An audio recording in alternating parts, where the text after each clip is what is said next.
വൈദ്യുതി നിരക്ക് വർധനയ്ക്കെതിരെ കോൺഗ്രസ് വാഴത്തോപ്പ് മണ്ഡലം കമ്മിറ്റിയുടെ നേതൃത്വത്തിൽ വൈദ്യുതി ബില്ല് കത്തിച്ച് പ്രതിഷേധിച്ചു. ചെറുതോണിയിൽ നടന്ന പ്രതിഷേധ പരിപാടി KPCC നിർവാഹക സമിതി അംഗം AP ഉസ്മാൻ ഉദ്ഘാടനം ചെയ്തു. ചെറുതോണി ഫെഡറൽ ബാങ്ക് പരിസരത്ത് നിന്നും ആരംഭിച്ച പ്രതിഷേധ പ്രകടനം ടൗൺ ചുറ്റി സെൻട്രൽ ജംഗ്ഷനിൽ സമാപിച്ചു. തുടർന്ന് നടന്ന പ്രതിഷേധത്തിൽ വാഴത്തോപ്പ് മണ്ഡലം പ്രസിഡന്റ് CP സലീം അധ്യക്ഷനായിരുന്നു. KPCC നിർവാഹക സമിതി അംഗം AP ഉസ്മാൻ ഉദ്ഘാടനം ചെയ്തു. സമസ്ത മേഖലയിലും വിലവർധന മൂലം പൊറുതിമുട്ടിയ പൊതുജനം വൈദ്യുതി നിരക്ക് വർധനവിൽ ഇടിവെട്ടിയവനെ പാമ്പ് കടിച്ച അവസ്ഥയിലായിരിക്കുകയാണെന്ന് അദ്ദേഹം പറഞ്ഞു. ഇടിവെട്ടിയവനെ പാമ്പ് കടിച്ചതിന് തുല്യമായിരിക്കുന്നു എന്നതാണ് സത്യം.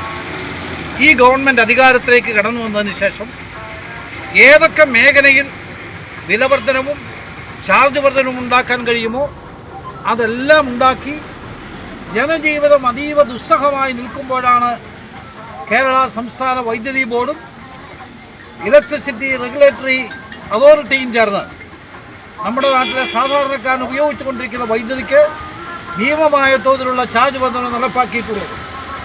ഈ ഗവൺമെൻറ് അധികാരത്തിലേക്ക് കടന്നു വന്നതിന് ശേഷം 4ാമത്തെ വൈദ്യുതി ചാർജ് വർധനമാണ് ഇപ്പോൾ ഉണ്ടായിട്ടുള്ളത് എന്നതാണ് യാഥാർത്ഥ്യം.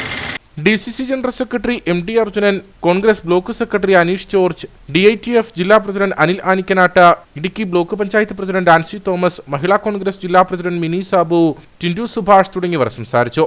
നിരവധി പ്രവർത്തകരും പ്രതിഷേധത്തിൽ പങ്കെടുത്തു.